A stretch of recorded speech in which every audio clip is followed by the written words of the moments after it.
Yo, salam sehat buat kita semua dan selamat datang di Movie System Channel.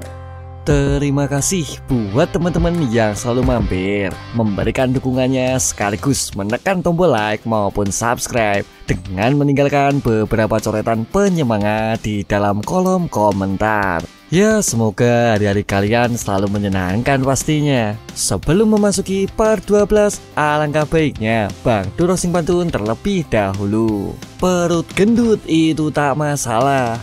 Mau lanjut? Tinggalin komen lah. Aja. Biar apa sih Min? Biar bahagia lah. Yup, enggak usah pakai lama, kita simak ceritanya. Sedikit mengulas cerita sebelumnya, di mana saat ini mereka berdua mulai memasuki pintu rahasia menuju sarang obat, tempat di mana operasi menjatuhkan 4 raja sudah dimulai pastinya. 2 pelanggan baru saja masuk.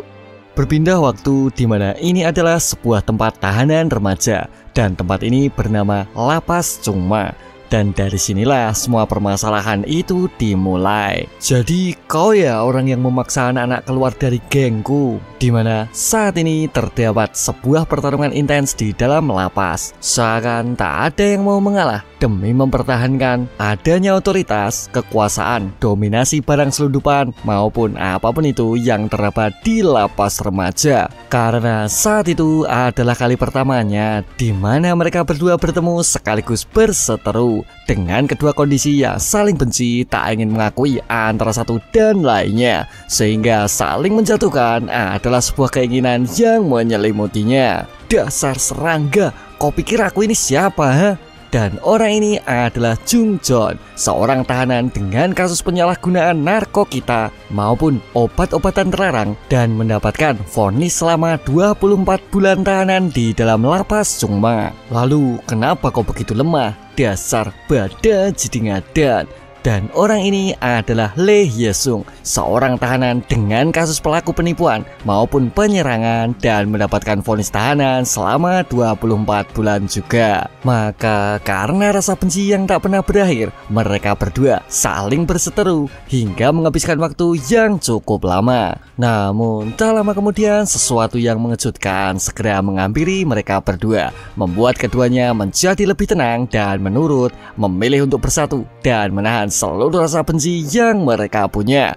Dan semua itu karena sebuah faktor alam yang selalu mereka kenal dengan istilah uang, yang mana seseorang di balik mereka berdua tak lain adalah seorang bos dari Lab H, yang saat itu dirinya juga berada di dalam tahanan, yaitu Huang Xiang, seorang dengan memiliki aura mencekam di antara yang lainnya. Jadi mulai saat ini, organisasi pertama yang akan coba kita ambil alih dari 4 raja adalah organisasi Lab H. Kemudian menurut Im Da-jun, Lab H memiliki skala anggota dan kekuasaan lebih besar dari apapun yang mereka kira. Maka bila mereka memilih untuk berseteru secara langsung, itu semua adalah sesuatu yang berbahaya. Maka adapun sebuah keputusan yang saat ini coba ia lakukan adalah dengan menggigit satu persatu ekor dari organisasi mereka, hingga di suatu titik sebuah kesempatan akan mulai menjemput mereka secara perlahan. Satu persatu ya, itu lebih baik sih daripada main brutal seperti yang kemarin kau lakukan.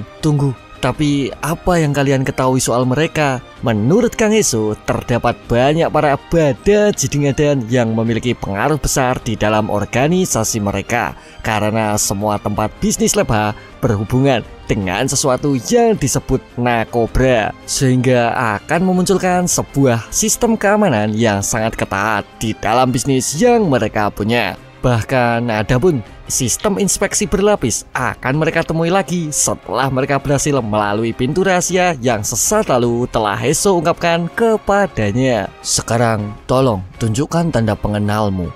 Hei, kenapa kalian masih saja diam saja? Apalagi aku tak pernah melihat muka kalian berdua sebelumnya. Memahami adanya situasi yang kembali menyulitkan mereka berdua, kini Dogi mencoba untuk tetap tenang mengatasi kondisi yang saat ini tengah dihadapinya. Menurut Bae Dokyeom, beberapa waktu lalu terdapat salah seorang yang ia kenal dan memberikan rekomendasi kepada mereka berdua mengenai salah satu tempat penyedia Nakobra yang saat ini tengah dicarinya. Jadi atas dasar rekomendasi ya. Tak lama berselang, penjaga tersebut segera memastikan mengenai siapa kedua orang ini maupun seseorang yang telah memberinya sebuah rekomendasi untuk berkunjung ke tempat bisnis ini. Hoi, kenapa kami juga harus memperkenalkan diri padamu? Dan juga kami ini bukan pemula di bidang ini. Kau tenanglah. Lalu, jika kalian memang bukan pemula, kalian pasti tahu keamanan adalah nyawa bagi tempat-tempat semacam ini. Jadi, kusarankan kalian segera sebutkan nama orang yang telah memberimu rekomendasi. Baiklah, tunggu sebentar ya. Aku bertemu dengannya saat aku di sekolah di luar negeri soalnya. Jadi, aku sedikit lupa. Cih, gawat. Apakah kami benar-benar akan berada di sini? Tak lama berselang, penjaga tersebut segera melakukan monitor ulang. Bagaimana bisa penjaga di atas memperbolehkan dua orang tak jelas untuk memasuki ruang VIP di dalam tempat bisnis yang berbahaya? Bagaimanapun ini semua adalah saran Kang Heso. Lalu bagaimana kita akan? Wang Xiang, bos dari kalian. Itu adalah nama kenalan yang aku punya. Jadi apa tak ada masalah membuat kenalan bosmu menunggu di luar seperti ini?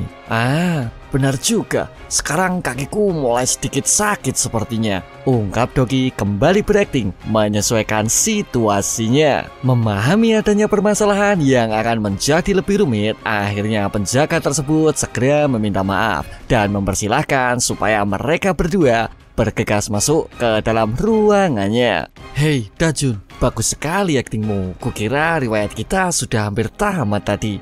Kau ketakutan? Kenapa kau sampai harus membahas sekolah di luar negeri juga? Tapi bukankah seperti itu akan terdengar lebih meyakinkan? Kau tenanglah dan segera persiapkan dirimu dengan lebih baik. Karena mulai dari sekarang, kita mungkin akan langsung bertarung setelah sampai di dalam nanti. Ungkap Im Dajun sembari membuka pintu di depannya.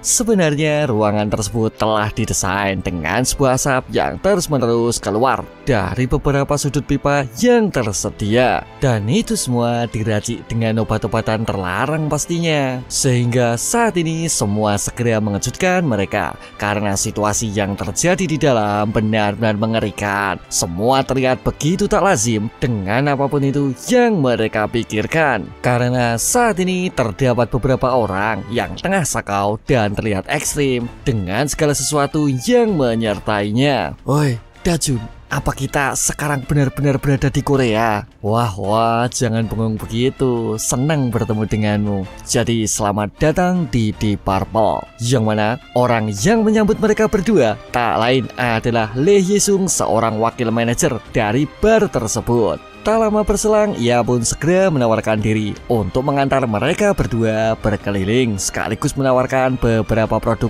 unggulannya. Menurut Lee Hye-sung, ini adalah surga yang belum pernah ada di Korea. Ditambah dengan beberapa barang kualitas markotop yang selalu tersedia di dalamnya. Ya, meskipun semua cukup mahal, namun barang-barang tersebut akan selalu sesuai dengan seluruh kualitas yang mereka punya. Tenanglah, kami selalu menyediakan kepuasan terbaik bagi para pelanggan kami. Dan kalian di sini juga bisa melupakan masalah yang sulit. Jadi, mari nikmati saja sepuasmu. Bagaimana? Cukup menarik bukan? Menurut Dogi, jika semua yang di sini adalah produk terbaik, maka mengapa dirinya ini malah menutup hidungnya dan mencoba menghindarinya? Lalu menurut Lee Hye-sung, layaknya seorang bartender yang tidak meminum alkohol di tempat di mana ia bekerja. Namun bila kembali membahas kualitas markotop yang telah dikatakannya, bahkan saat ini kepala manajer sekalipun sedang asik menggunakan ataupun mengkonsumsinya. Jadi jangan ragu dengan seluruh bisnis yang kami sediakan, di mana orang yang sedang teler tersebut tak lain adalah Jung Jon, seorang manajer dari Deep Purple. Tapi sepertinya kalian tak terlalu tertarik dengan Nakobra ya? Tak lama berselang, seseorang kini segera datang, mencoba meraih sebelah tangan Doki yang dari tadi cukup sibuk memantau sekaligus memperhatikan. Karena menurut Yesung, produk unggulan mereka semua tak terbatas pada obat-obatan yang mereka punya. Namun beberapa kejutan lain mungkin saja akan dapat memuaskan mereka berdua. Dan akhirnya ia pun kini kembali menjelaskan bila wanita tersebut adalah salah satu staf dari mereka yang saat ini sedang melayang karena narkoba. Dan ini semua merupakan sebuah tema dari bar Deep Purple yang saat ini sedang mereka usung untuk membahagiakan para pelanggan yang tercinta. Sebenarnya dari awal aku sudah menyadari sih sesuatu dari kalian. Tapi bagaimana ya mengatakannya? Tatapan kalian itu jelas bukan seperti tatapan seorang pengguna. Tapi sudahlah, lupakan saja. Jadi bagaimana? Apa kau bisa memulai sekarang? Tanya Lee Yesung sembari menyiapkan sebuah suntikan di tangannya. Yang mana saat itu obat tersebut adalah sebuah servis gratis karena mereka berdua telah bersedia untuk berkunjung ke tempat tersebut meski untuk yang pertama kalinya. Hoi, kenapa yang terbaik malah menjadi gratis? Mungkinkah itu sesuatu yang murahan? Ingatlah, kami ini tak tertarik bila itu kelas rendahan. Kemudian menurut Yesung, mereka semua berani menanggung bila sesuatu yang disiapkannya saat ini adalah sesuatu yang terbaik di antara yang lainnya. Ngomong-ngomong, kenapa kau terlihat gugup sejak kedatanganmu tadi? Tenanglah, di sini tuh jelas tak ada yang murahan seperti yang kau katakan. Atau mungkinkah ini kali pertamanya kalian mencoba sesuatu yang seperti ini ya? Tapi tenanglah, akan kulakukan semuanya dengan sangat lembut supaya kalian semua terpuaskan. Ungkap Lee Yesung yang saat ini tengah bersiap menusukkan sebuah jarum obat di lengannya. Hoi, mungkinkah aku harus tetap berakting di situasi yang segawat ini? Sial, mampuslah aku. Dan akhirnya di mana Dajun segera menghentikannya, mencoba menahan barang aneh tersebut dan sempat mungkin menggenggam tangan itu dengan begitu kerasnya. Karena menurut Im Dajun, saat ini mereka berdua hanya ingin melakukan kunjungan perdana dengan sekedar berkeliling dan mencoba mengamati suasana bar yang diminatinya. Sehingga saat ini keputusan keluar secepat mungkin adalah prioritas utamanya. Karena di dalam ruangan tersebut ternyata tak sederhana, tak seperti apapun itu yang telah mereka rencanakan sebelumnya. Tak lama berselang, Yesung segera mengingatkan bila mereka berdua jelas tak mungkin bisa pergi dari tempat tersebut dalam keadaan 100% sadar. Terlebih semua ini terlihat sungguh menggelikan ketika mengamati mereka berdua melakukan cosplay menjadi salah seorang pengguna narkoba. Jadi kita sudahi saja basa-basinya. Lalu apa sekarang kalian sudah menemukan Kang Heso, Tapi kuliah dari fakta kalian yang sekarang tak bersamanya, aku mulai paham bila mulai dari sini kalian telah memilih untuk menjadi musuh dari 4 raja Gangbuk, bukan? Dengarlah, aku itu sudah menduganya dari awal dan karena itulah aku membiarkan kalian berdua memasukinya. Kemudian menurut Yesung, identitas maupun tujuan mereka kini mulai terungkap. Namun saat ini ia pun cukup penasaran, mungkinkah bila menghancurkan organisasi Haiguang akan mampu menghasilkan banyak uang? Karena bila itu semua memang benar, dirinya ini juga ingin mencoba untuk dapat menghancurkannya. Sebab di saat mereka berdua berada di lapas Chungma, saat itu mereka telah berhasil meratakan berbagai macam orang dengan kombinasi yang mereka punya. Dengarlah, kami itu sudah berhasil menghabisi cukup banyak orang. Jadi bersiaplah kalian, akan kuhancurkan kalian beserta seluruh organisasi yang kalian punya.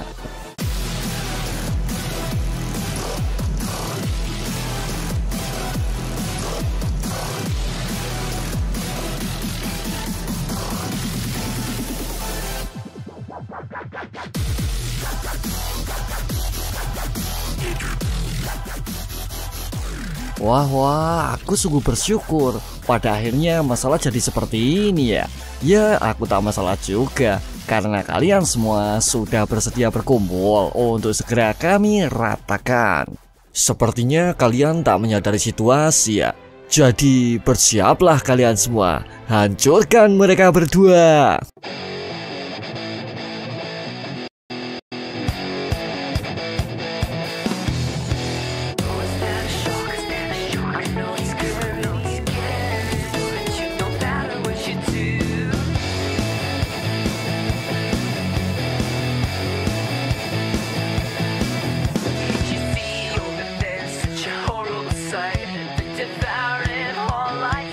Lalu, mungkinkah kalian juga bermaksud menghancurkan Haiguang? Woi, aku tak tahu orang macam apa kalian di lapas, tapi ini bukan masalah yang bisa kalian campuri seenaknya. Dan akhirnya, di mana pertarungan besar tak lagi dapat terelakkan. Yang mana saat itu ternyata sebuah jebakan berbahaya telah menanti mereka berdua, memaksa untuk tetap bertempur, menghancurkan apapun itu yang saat ini tengah menghadangnya.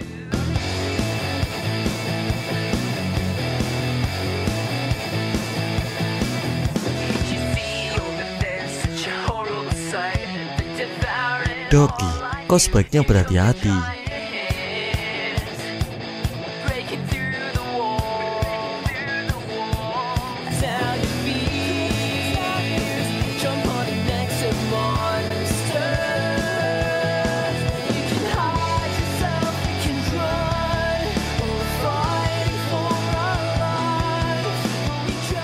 Menurut Yesung, mereka berdua ini tengah membuat kegaduhan yang cukup besar, mengganggu seluruh bisnis yang mereka lakukan, dan merepotkan beberapa waktu santai yang saat ini tengah mereka punya. Maka mengantar mereka berdua menuju sebuah ketenangan adalah sebuah perintah yang saat ini tengah ia berikan. Sehingga tak lama dari situ, mereka semua kini mulai bersiap mengenakan sebuah suntikan di tangan guna menyerang Im Da-jun dari arah belakangnya. Namun saat itu Doki segera berteriak untuk dapat memperingatkan supaya Im Da-jun lebih waspada terhadap seluruh situasi di sekitarnya. Dan akhirnya di mana suntikan tersebut berhasil dihindarinya, bergerak dengan begitu cepat menghindari serangan kejutan yang saat lalu telah mereka lesatkan. Hingga tak lama berselang, tangan tersebut segera ia genggam, dikunci dengan begitu cepat menghindari seluruh pergerakan yang ia lakukan. Jika ini semua adalah barang bagus, mengapa tak kau coba lebih dulu saja? Ungkap Im Da-jun sembari menekan jarum di kakinya, membuat orang tersebut segera terjatuh tersungkur, menggelepar lemas tak berdaya. Hingga tak lama kemudian, sebuah serangan jarum lainnya kini mulai menargetkan Doki yang saat lalu telah berhasil menghabisi beberapa musuh yang berdiri tepat di depannya.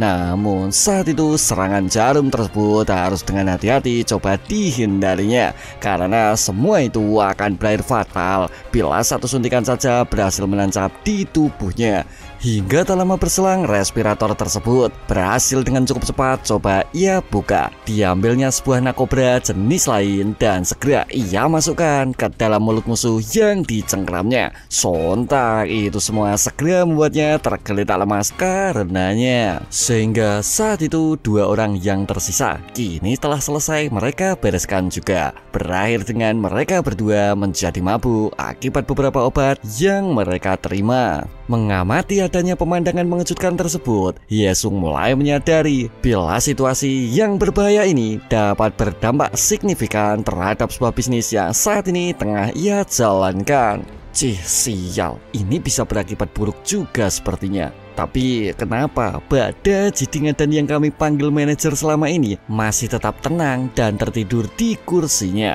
Mungkinkah ia terlalu mabuk dalam mengkonsumsi obat sebelumnya? Hey John, kau sebaiknya segera bangun, sepertinya ini waktumu bekerja, ungkap Yesung sedikit mengingatkan bila semua pasukan yang telah mereka siapkan tak berhasil menghabisi adanya dua orang tamu yang saat lalu telah menyusup ke wilayah bisnis mereka dan berhasil mengacaukan segalanya. Da-jun, sepertinya semua anggota Kroco sudah kita habisi, jadi sekarang tinggal. Belum sempat selesai Doki mengatakan itu semua, Lee Yesung dengan cukup sigap mulai bergerak mencengkram bagian baju di lehernya dan telah bersiap di belakangnya. Kau pikir kalian ini mau kabur kemana, ha?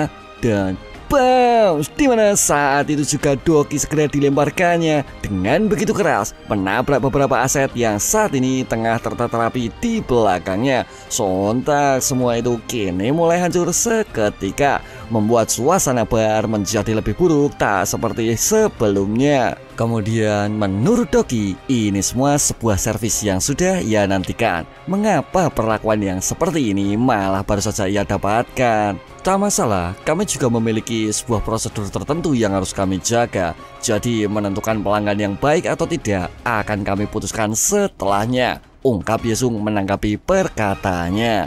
Tak lama berselang, Dajun terkejut mendengar sebuah suara, yang mana saat itu suara tersebut segera menarik perhatiannya, membuat ruangan tersebut menjadi cukup hening. Dan hanya suara aneh itu yang saat ini terdengar di telinganya, yang mana orang yang menimbulkan suara aneh tersebut tak lain adalah seorang manajer Deep Purple yang masih saja tertawa terduduk di kursinya, memulai membuka mata dari kondisi aneh yang saat ini sedang dirasakannya, di mana manajer tersebut bernama Jung Jon. Sebenarnya di saat mereka semua masih berada di pusat tahanan remaja Chungma, terdapat seseorang bada jidingan dan pendatang baru yang cukup menyebalkan, yang mana dirinya ini memiliki postur tubuh yang cukup besar, bergabung di pusat lapas remaja Chungma dengan suasana santuy dan cukup arogan, di mana semua rasa percaya diri itu ia dapatkan karena dirinya ini merupakan seorang bos dari salah satu organisasi ketika dirinya berada di luar penjara. Maka seketika itu juga dirinya menjadi pusat perhatian, mampu secepat mungkin membuat pasukan dan mulai berani bermain-main dengan beberapa geng yang telah ada. Bahkan saat itu tak sekedar geng milik Jung Jon saja, geng milik Lee Sung pun tak lepas dari targetnya, menjadikan mereka semua cukup merasa resah akibat beberapa perbuatan yang ia lakukan. Hingga di suatu titik kemarahan mereka berdua tak lagi dapat ditahan setelah mengetahui bila beberapa barang selundupan utama yang mereka punya telah berhasil ia bongkar dan ia rebut secara paksa. Sontak itu semua segera meluapkan seluruh amarahnya, karena menurut mereka perlakuan tersebut tak lagi mampu ditolerir pastinya. Dan akhirnya mereka pun kini mulai bergerak, hingga di suatu titik tak sengaja mereka berdua bertemu ketika hendak membalas seluruh perbuatan yang mereka terima. Dan akhirnya pada hari itu juga mereka berdua kini mulai memasuki markasnya, berusaha menyelesaikan apapun itu seluruh bayaran yang diperbuatnya, karena ada pun sebuah hukuman bagi seseorang yang merusak bisnis mereka adalah dikunyah sampai ke tulang-tulangnya. Wah, sepertinya kalian berdua ini datang tepat waktu rupanya. Jadi mulai bulan depan bawakan aku 2 kali lipat ya. Memahami sebuah perkataan yang tak seharusnya ia katakan, sontak pertarungan tak lagi dapat terelakkan, membuat mereka berdua harus bersatu mengalahkan adanya musuh yang menghadang. Sehingga semua itu berakhir dengan sesuatu yang sama sekali tak pernah ia perkirakan, karena saat itu seluruh pasukannya harus dibuat berantakan, harus mengakui semua kekalahan setelah adanya pertarungan intens yang mereka lakukan. Maafkan aku, akan kukembalikan semuanya pada kalian. Jadi tolong ampuni aku akan mulai menundukkan kepala, kumohon. Namun apa yang terjadi? Di mana mereka berdua kini mulai menunjukkan kekompakannya dengan memberikan hasil terbaik yang mereka punya, yaitu menghajar dirinya sampai setengah mati, hingga bersedia mencabut seluruh persendian maupun beberapa tulang yang ia miliki. Lalu untuk sekarang, apa kalian tahu aturan bisnis dari kami? Menurut Yesung, seluruh pelanggan yang datang akan mereka buat menjadi seorang pecandu, dan akan mulai mereka peras sampai menjadi mayat, sama sekali tak meninggalkan apapun yang mereka punya. Karena menurut mereka sistem kerja dunia saat ini berpacu pada materialistis yang mereka punyai. Hoi, sepertinya cukup brutal juga kebijakan bisnis yang kau terapkan. Lalu memangnya apalagi yang bisa lebih brutal daripada uang? Ungkap Lee Sung sembari memberikan serangannya, berusaha menerjang Doki secepatnya. Namun saat itu Doki masih mampu mengimbanginya untuk kembali bersiap berusaha melawannya. Menurut Yesung, Doki ini sebaiknya segera menyerah saja, karena mereka berdua akan segera menjadi seorang pecandu obat juga. Hei kau berbicara merendahkan kami seolah-olah yakin bisa menangkap kami rupanya. Kau tak perlu khawatir, kalian berdua pasti akan segera kami bereskan. Lalu menurut Yesung, dirinya ini jelas merasa yakin, meski pada kenyataannya dirinya ini juga cukup membenci Jung Jon, yang merupakan seorang pecandu dan seorang manajer di bisnisnya. Namun di balik itu semua terdapat suatu alasan yang membuat mereka berdua kini berada di sebuah tempat dan halaman yang sama, yaitu uang. Karena menurut mereka berdua, kerjasama meraih uang adalah segalanya. Dan Bounce, di mana sebuah pukulan telak kini segera menjemputnya, mengajar Im Da-jun yang berada tepat di depannya. Sontak ia pun terpelanting mundur karenanya, hingga semua itu pun membuatnya membentur adanya sebuah dinding di belakangnya. Woi, kusarankan kalian segera berhenti, karena hukuman bagi seorang yang mengganggu bisnis kami adalah dikunyah sampai ke tulang-tulangnya. Yang mana saat itu pertarungan 2 lawan 2 tak lagi dapat terhindarkan, membuat mereka berempat harus saling berhadapan di sebuah ruang obat rahasia tempat bisnis yang Lab-Ha punya. Sih, ini semua terdengar cukup menggelikan sepertinya. Jadi persiaplah kau dengan semua situasi, ungkap Doki sembari melesat maju menyerangnya. Yang mana saat itu juga sebuah tendangan keras segera ia lesatkan, membuat Lee Hye-sung harus mencoba menahan atas sebuah serangan kuat yang Doki berikan. Karena saat ini Doki sedang memberikan sebuah salam bila pertarungan sesungguhnya akan segera mereka persembahkan.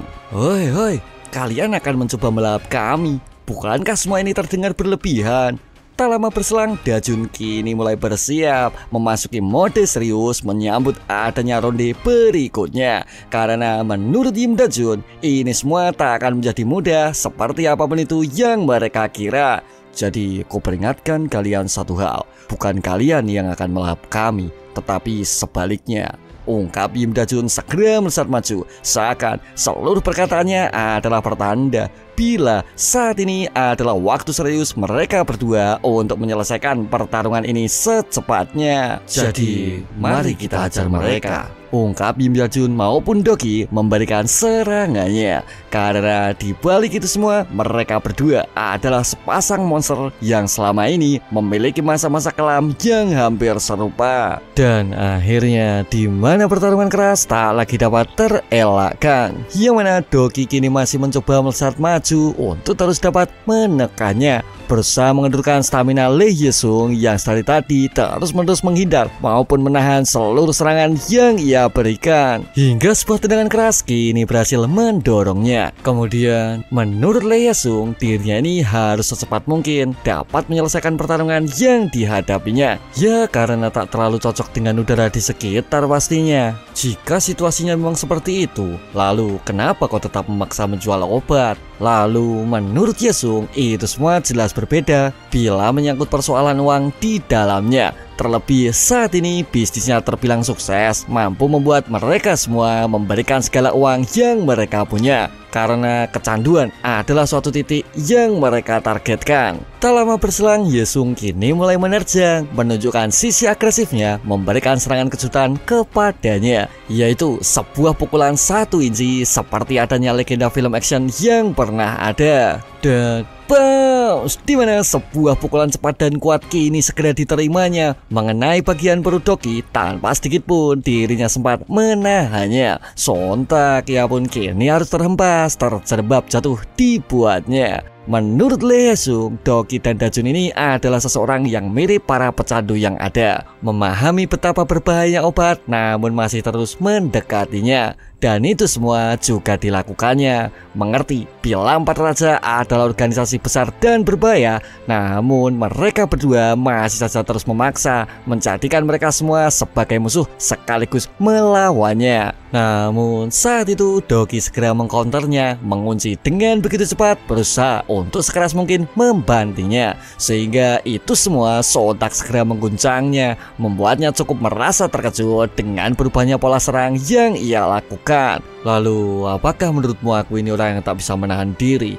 Sebaiknya kau pahamilah, kesabaranku itu cukup bagus selama ini, dan itulah satu-satunya alasan mengapa kau masih bernafas hingga detik ini, ungkap Doki yang kini mulai terpancing, tak lagi mampu menahan seluruh kemampuan yang ia punya. Sementara itu di sebelahnya, kini Im Da-jun masih terus berjuang, berusaha melesatkan tinjunya melawan Jung Joon di depannya, yang mana saat ini dirinya masih terus diajar, dipukul berkali-kali dengan segenap kekuatan yang ia miliki, seakan dihajar dengan sepihak di sepanjang pertarungan yang mereka lakukan. Namun saat itu Jungjon malah terlihat semakin bersemangat, merasa kegirangan atas seluruh serangan yang ia terima. Bahkan saat itu dirinya mampu melesatkan pukulan cepat tanpa sempat melihatnya, sehingga Dajun yang mampu menghindarinya kini bergerak secepat mungkin untuk menggenggam lengan tersebut dan bergegas memutarnya. Karena menurut Im Dajun, untuk seseorang pemabuk di depannya lebih baik melakukan peregangan supaya mampu melemaskan otot dan merilekskan suasana. Dan akhirnya di mana sebuah dorongan sekaligus sebuah kuncian yang begitu kuat segera mendesaknya, membuatnya kini harus terjepit dengan adanya sebuah dinding di depannya. Sehingga itu semua membuat Dajun menguasai adanya pertarungan yang saat ini sedang ia lakukan. Namun saat ini Jungjon masih terlihat dengan raut muka yang sama, merasa cukup senang dengan semua serangan yang ia terima. Woi, apa cuma ini yang kau punya? Kalau kau tak juga serius, maka giliranku berikutnya, ungkap Jungjon sembari memutar tubuhnya, tak peduli dengan lengan tersebut dan berhasil menyerangnya. Sontak Dajun harus bergegas menahan dan merasa cukup terkejut dengan semua keanehan yang ia saksikan. Menurut tim Dajun, semua ini cukup terlihat mengherankan karena Jungjon ini memilih meloloskan diri dengan cara memutar bahunya tanpa memikirkan adanya resiko yang ia timbulkan. Bahkan saat ini dirinya terlihat cukup santuy, menarik lengan di sebelahnya dan membenahi dislokasi sendi yang saat ini tengah bergeser beberapa waktu sebelumnya. Seakan semua rasa sakit yang terjadi di tubuhnya tak pernah ia rasa karena adanya efek beberapa obat aneh yang saat lalu telah dikonsumsinya. Sepertinya ini cukup seru juga, jadi persiaplah kau di ronde berikutnya, ungkap Jungjon yang kini mulai melesat maju, berusaha mengejar Im Dajun yang masih cukup terkejut dengan seluruh kondisi musuh yang dihadapinya. Sebenarnya Im Dajun sendiri kini mulai lebih berhati-hati. Meski bergerak dengan sembarangan, serangannya tersebut cukup dirasa akurat dan berbahaya karena seluruh kondisi di tubuhnya tak lagi merasa sakit seperti yang selalu terjadi pada orang-orang normal yang pernah dihadapinya. Maka berkat itu semua, sebuah celah lain kini mulai dia dapatkan dan dia pun tak segan-segan memberikan serangannya. Namun apa yang terjadi? Di mana sebuah tendangan keras kini juga harus diterimanya, mengajar kepala Im Dajun tanpa sedikit pun gerakan tersebut pernah ia perkirakan. Ya namanya mabuk, diajar tak masalah juga asal bisa membalasnya. Dan itulah sebuah prinsip pertarungan yang Jungjon punya. Bahkan tak berhenti sampai di situ, di mana dirinya kini mulai bergegas maju dengan jurus mabuk yang dikuasainya, melesatkan pukulan kuat lain dengan gerakan tak terprediksi yang ia punya, membuat Im Dajun cukup merasa kewalahan dengan seluruh gerakan ceroboh yang ia lesatkan. Karena saat ini Jungjon cukup merasa have fun dengan seluruh peperangan yang ia lakukan. Hingga di suatu titik kini Im Dajun mulai merasa kesal dan di mana sebuah pukulan kuat segera menghentikan seluruh serangan brutalnya, membuat sejenak terdiam dengan sebuah counter cepat yang ia terima.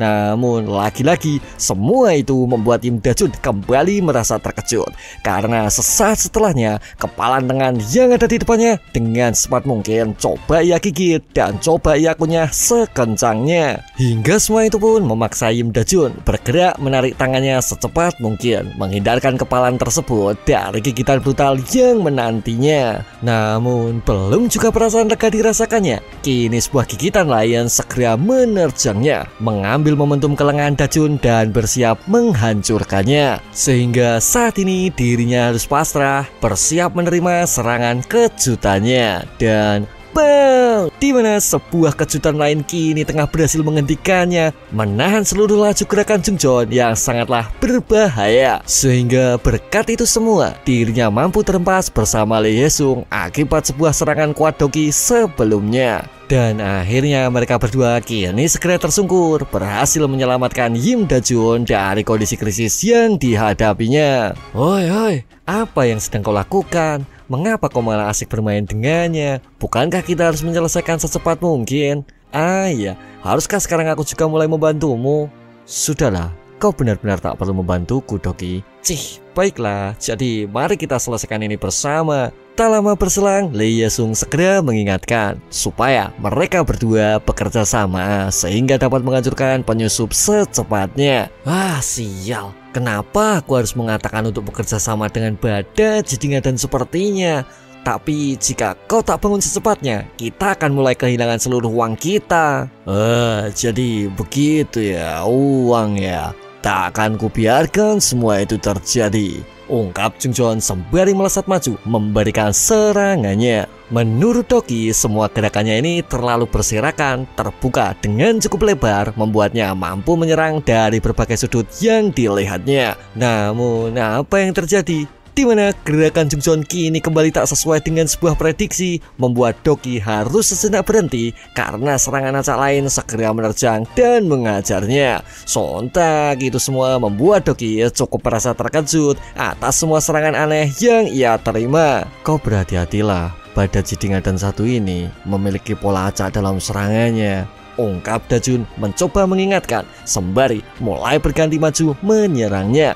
Sebenarnya Dajun sendiri kini mulai memahami adanya pola acak yang dilihatnya, seakan serangan tersebut tak teratur. Namun bila dengan cukup cepat mampu memanfaatkan momentum tersebut, maka sebuah serangan kuat akan mampu menghancurkannya. Dan bam! Dimana sebuah serangan kuat kini malah berhasil mengejutkannya, berhasil mengajar perut Yim Dajun yang tak pernah menduga bila akan muncul serangan lain yang mampu menutupi semua kelengahan yang dimilikinya. Sontak ia pun kini merasa kesulitan bila harus melawan dua orang sekaligus yang sangatlah merepotkan. Karena menurut Yim Dajun, wakil manajer yang satu ini memiliki titik fokus counter yang luar biasa, sehingga adanya celah pada serangan tak teratur si manajer dapat dengan mudah tertutup akibat semua gerakan yang mendukungnya. Karena di balik itu semua, mereka berdua adalah individu yang tak stabil, namun di kondisi tertentu mampu menutupi kelemahan antara satu dan lainnya. Sehingga ketika mereka berdua memutuskan untuk bekerja sama, maka akan mulai tercipta adanya sebuah kombinasi serangan hebat yang mereka punya. Dan bam! Dimana sebuah serangan kuat kini kembali diterimanya, mampu mendesak Yim Dajun yang harus berakhir bertahan menghadapi kombinasi aneh yang mereka ciptakan. Doki, apa kau baik-baik saja? Tak masalah, tapi para Bada, Jidinga dan ini menjadi sangat menyebalkan saat mereka bersama, bukan? Kemudian menurut Lee Hyesung, justru mereka para penyusuplah yang sangat menyebalkan karena telah sengaja membuat keributan di sebuah tempat bisnis yang menghasilkan uang. Maka saat ini mereka berdua akan segera menyelesaikan adanya sebuah masalah merepotkan dan akan segera kembali bertugas untuk menghasilkan uang seperti adanya target yang mereka inginkan. Sebenarnya mereka berdua dapat menjadi sepasang combo yang hebat. Itu terbukti ketika mereka berdua mencoba bertarung di lapas Sukma sebelumnya. Sepertinya sekarang kekuatan yang tak berguna sudah hilang satu, dan di pusat penahanan remaja akan sedikit tenang pastinya. Kau benar, andai saja aku juga bisa menyingkirkan sisanya. Yang mana sisa yang mereka maksud adalah seseorang musuh yang saat ini tengah bertarung bersamanya. Dan akhirnya pertarungan mereka berdua tak lagi dapat terelakkan. Namun di saat itu juga tiba-tiba saja seseorang datang menghentikannya. Dan orang itu tak lain adalah Huang Xiang. Sudah kuperhatikan kemampuan kalian yang sangat mengesankan. Daripada saling berkelahi seperti ini, mengapa tak kalian coba menjalankan bisnis bersama? Sebenarnya saat itu mereka berdua dengan cukup cepat segera menolaknya, saling tak menerima antara satu dan lainnya. Kemudian menurut Huang Xiang, dulu pernah ada dua obat yang tak berguna, namun kedua obat tersebut akan menjadi sinergis jika dicampurkan secara bersamaan. Maka jika dia mati lagi, pengetahuan mengenai obat-obatan milik Jungjoon maupun adanya skill distribusi handal dari Lee Hyesung, mereka berdua akan mampu menghasilkan kombinasi yang sempurna. Sebab jika mereka berdua mau menurut dan mau memulai adanya sebuah kerjasama, maka menghasilkan sejumlah uang bukanlah sesuatu hal mustahil untuk dilakukan. Tapi bagaimana cara kita semua bisa saling percaya? Dan akhirnya di mana Huang Xiang mulai memberikan rencananya. Dan ada pun beberapa uang mulai ia bagikan untuk memperlancar adanya permulaan bisnis yang dia kembangkan. Baiklah, jika itu menghasilkan uang, kami akan bersedia mengikutinya, ungkap mereka berdua mengawali adanya kerjasama yang sama sekali tak pernah terpikirkan sebelumnya. Jika kalian memang bisa melakukan apapun demi menghasilkan uang, itu semua tak akan pernah berhasil pastinya, ungkap Doki sembari mengambil sebuah botol yang tergeletak tepat di sebelahnya. Dan benar saja, di mana botol tersebut segera dilemparnya, mewakili seluruh rasa kesal atas nilai mata uang yang selalu mereka kedepankan daripada adanya moral yang mereka punya. Karena menurut Doki, semenjak hari ini dan seterusnya, bisnis yang mereka punya akan mulai ia tutup selamanya. Tutup ya? Ah iya, aku cukup ingat item bisnis yang bagus. Kalian bilang kalian memiliki kru bukan? Kemudian menurut Lee Hyesung, ini semua akan menjadi sebuah kesepakatan jika seluruh kru yang terdiri dari anak-anak pelarian akan coba mereka gunakan untuk mencari uang dengan cara merubah mereka semua menjadi budak pengguna obat di dalam sebuah bar yang mereka punya. Memahami pemikiran mengerikan yang saat ini tengah mereka punya, sontak mereka pun menjadi begitu terkejut mendengarnya. Baiklah, mari kita lelehkan otak mereka dengan obat yang kita punya, ungkap mereka yang kini mulai kembali maju dengan kombinasi epic yang mereka punya. Dan bounce, dimana saat itu juga sebuah tendangan maupun pukulan kombinasi segera menjemputnya, menghancurkan semua omong kosong yang saat lalu terus menerus dikatakannya. Dan tak butuh waktu lama, kini mereka berdua harus bernasib sama, segera berakhir menggelepar setelah mengungkapkan ide bodoh di hadapan para monster yang sesaat lalu masih mencoba untuk menahan dan bersabar. Karena saat ini mereka berdua harus tersungkur setelah Dajun dan Doki tak lagi mampu menahan seluruh kemampuan yang mereka punya. Oi, apa yang baru saja kalian katakan? Jadi, apa yang akan kau lakukan terhadap saudara-saudaraku? Tanya mereka berdua yang kini terlihat sangat marah dan mulai bersiap untuk memasuki ronde ketiga atas seluruh ancaman yang mereka terima. Dan, sampai di sini dulu guys alur cerita To Not Die di part 12. Bila kalian tertarik, bisa simak cerita selanjutnya. Dan ciao.